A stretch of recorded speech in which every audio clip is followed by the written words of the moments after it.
Dan Ya. perplexity, dari dulu Sabda ngajar bagaimana memakai perplexity dan ada beberapa mode. Ada satu yang search, ada satu yang writing mode, yang sangat kreatif dekat dengan AI.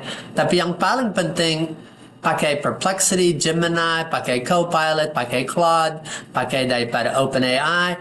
Itu bagaimana interaksi dengan itu. Seperti tadi Ingrid bilang, conversational skill dan jadi lebih pintar. Kalau mulai dengan saya orang Kristen yang cinta Alkitab, itu akan jawab dengan cara yang jauh lebih baik daripada saya orang sekular yang benci Tuhan.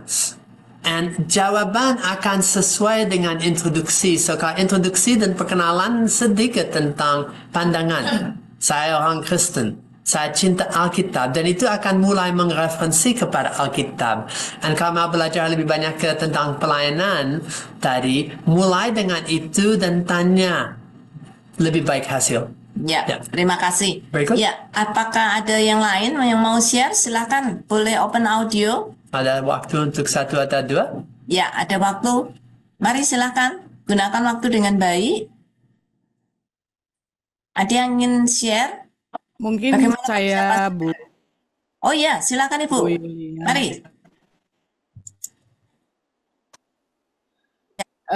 Ya, saya dengan pelayanan penerjemahan Alkitab, kami juga mengembangkan teknologi AI untuk itu. Tapi sekalipun begitu masih ada pro dan kontra karena konsep-konsep atau draft yang dibuat oleh AI itu tetap harus Dicek. kita harus mentrain AI-nya gitu Oh ya. iya, betul-betul. Dan satu yang menjadi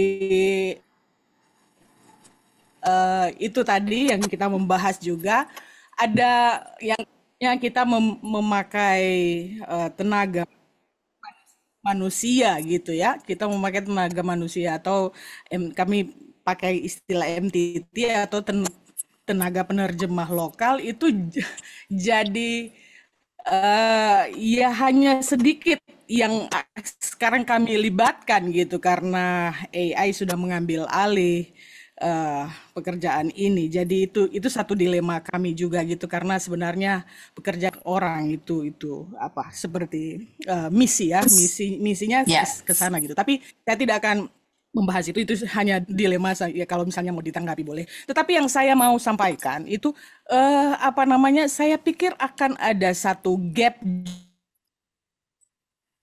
juga yang cukup besar.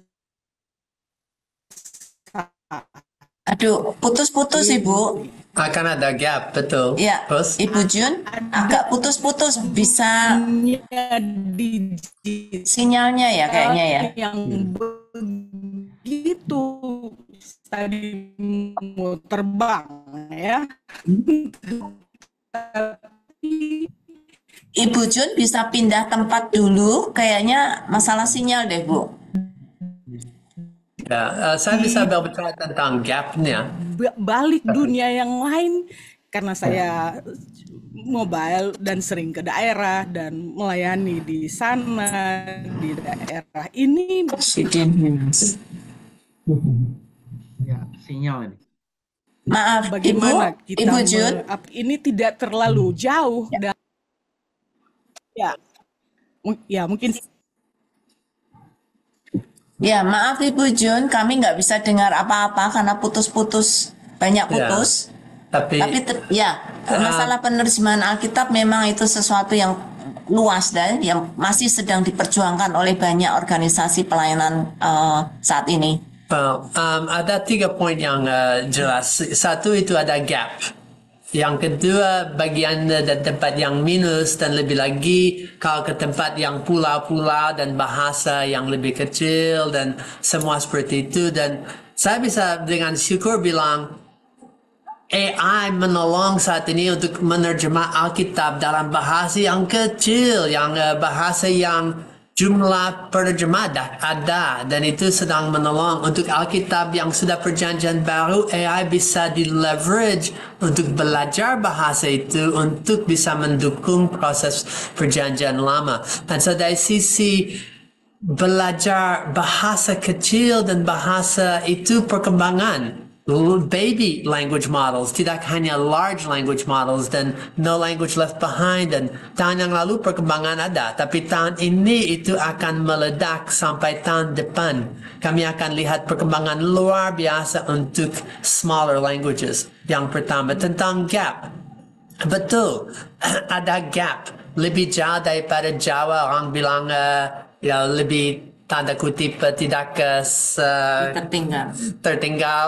Tapi jujur, sekarang HP dimanapun di Indonesia ada.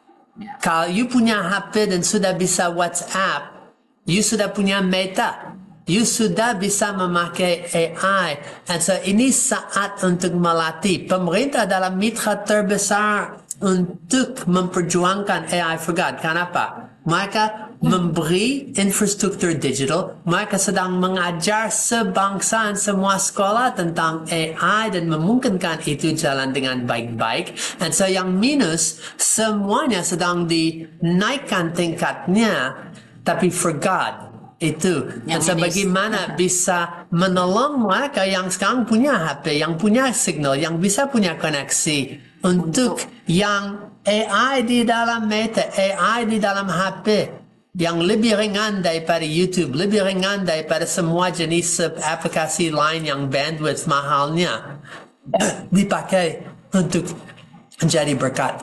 And lebih lagi saya lihat gap, ini yang paling luar biasa. AI bisa menolong siapapun untuk belajar sampai puasnya. Dan dulu ada gap pendidikan, gap kekayaan. Hanya yang kaya yang bisa tahu ini. Hanya yang kaya yang bisa pendidikan ini. Sekarang saya lihat gap. Anda bisa duduk di satu pulau manapun dan belajar dengan cara dan akses informasi yang sama dengan orang yang di sekolah yang paling tinggi di negeri ini. AI sedang menghapuskan gap. Betul, harus belajar critical thinking, harus punya kemampuan pelan. Tapi kalau anak pintar, batasan sekarang dengan dirinya, tidak lagi dengan bahan atau kemampuan. Karena AI sudah membuka pintu. Anak yang dah bisa ke STT sudah bisa belajar luar biasa banyak tentang bahan yang ada di Alkitab, tentang pelayanan.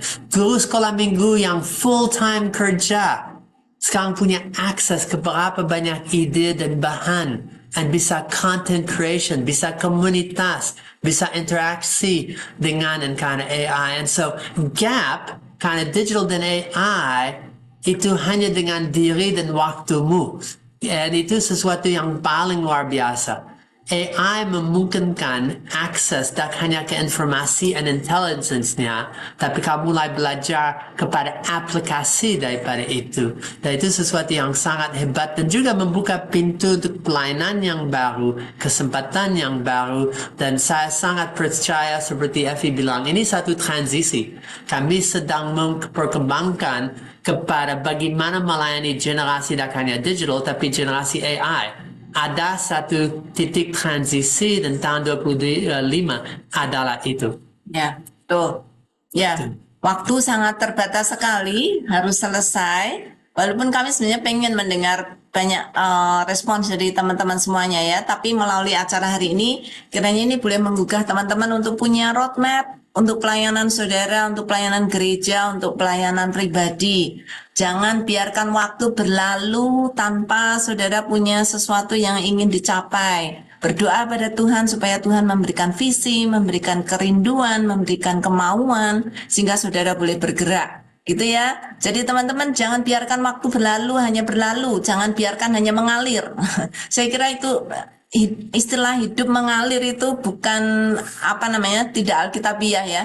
Tuhan ingin kita punya rencana. Tuhan sendiri punya rencana gitu ya. Jadi kita harus punya rencana, jangan cuma mengalir. Oke, terima kasih banyak Pak Max. Terima kasih banyak untuk Pak Baskara.